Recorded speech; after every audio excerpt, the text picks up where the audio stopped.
An unexpected guest.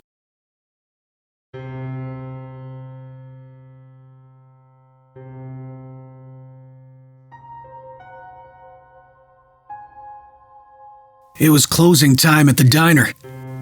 Alex locked the doors and was started on his side duties in the back. Wednesday nights were usually slow, so Alex was the only server on the floor.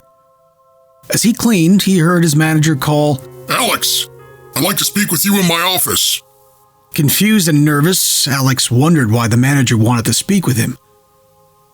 He knew he did nothing wrong, so he couldn't put his finger on what this was about.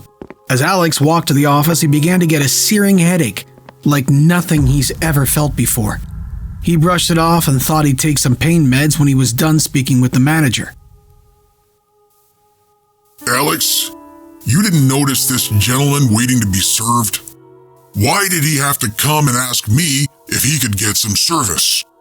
What are you doing out there?" Alex looked over at the chair his manager was pointing to, and his eyes grew wide. There was no one there. He looked at his manager and chuckled. "You're playing with me, right?" Alex said. Angrily, his manager said, "Does it look like I'm playing, Alex? This gentleman and his family stopped in for a quick bite before heading back to their hometown. And this is the service you give them?" Alex could see in his manager's eyes that he wasn't playing around. Hesitantly, Alex slowly looked back over at the chair and jumped back in disbelief at what he was seeing. There was a man with deep black eyes and a huge yellow smile, sitting in the chair staring at him. His face was sunk in, his hands were 3 times the size of a normal human being. His fingers were long and curved with pointed, almost rotten-looking fingernails.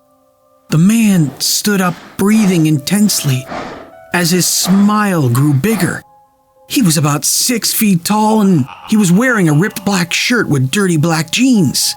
Alex could see the man was ready to pounce at him, so he took off running, and not a second too late because the man leaped at Alex, almost grabbing him. You could hear the man slam into the office door and let out a loud grunt.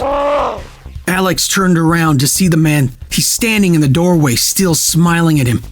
Suddenly, the man started to run full speed toward Alex. You could hear his heavy footsteps getting closer and closer as Alex ran through the emergency exit doors. Barely escaping, Alex ran into the convenience store next door in hopes that someone could help. "Please help! There's somebody chasing me!" Alex yelled, running through the store frantically. There was an employee in one of the aisles who seemed unbothered by the yelling. He figured the employee had headphones in because there was no way they didn't hear him yelling for help. Alex ran over to the employee and said, "Please, help me! There's someone out there chasing me! We need to call 911! The employee put down the boxes they were stocking, slowly turned around, and looked at Alex with deep black eyes and a huge yellow smile.